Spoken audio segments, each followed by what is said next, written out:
وخصوصا إلى أضراب ماتوا من أركان السمست غير جميع العلماء وإلى أضراب سائر الأنبياء والأولياء والعلماء والشهداء والصديقين والصالحين.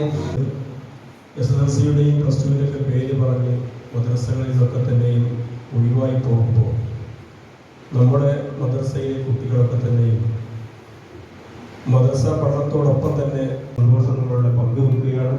അള്ളാഹു നമ്മുടെ എല്ലാവരുടെയും പ്രവർത്തനങ്ങളെ ഇഷ്ടപ്പെട്ട സ്വാലിഹായ അമലായി സ്വീകരിക്കുമാറാവട്ടെ. ഇടയിൽ അവരിതിന് സമയം കണ്ടെത്തുന്നത് നമുക്ക് വേണ്ടിയിട്ടാണ്, കാര്യങ്ങൾ പ്രതിഫലം വാങ്ങിയിട്ടൊന്നുമില്ല. അപ്പം അള്ളാഹുവരുടെ സേവനങ്ങളൊക്കെ തന്നെയും അള്ളാഹു സ്വീകരിക്കുമാറാവട്ടെ. കുറച്ച് കുറഞ്ഞു, മാർക്ക് കുറഞ്ഞതല്ലേ ഞാൻ പറഞ്ഞല്ലോ, ഇവിടെ പറഞ്ഞല്ലോ ആത്മീയമായിട്ട് നമ്മൾ ഉയരുക, അപ്പൊ നമ്മൾ എല്ലാ കാര്യവും ഉയർച്ചുണ്ടാക്കും. ജയ വഴി ഹബീബുന വിണ്ടിനാനും സ്വലാത്തു സലാം നൂറുന. രണ്ട് ലോക ജയ വഴി ഹബീബുന വിണ്ടിനാനും സ്വലാത്തു സലാം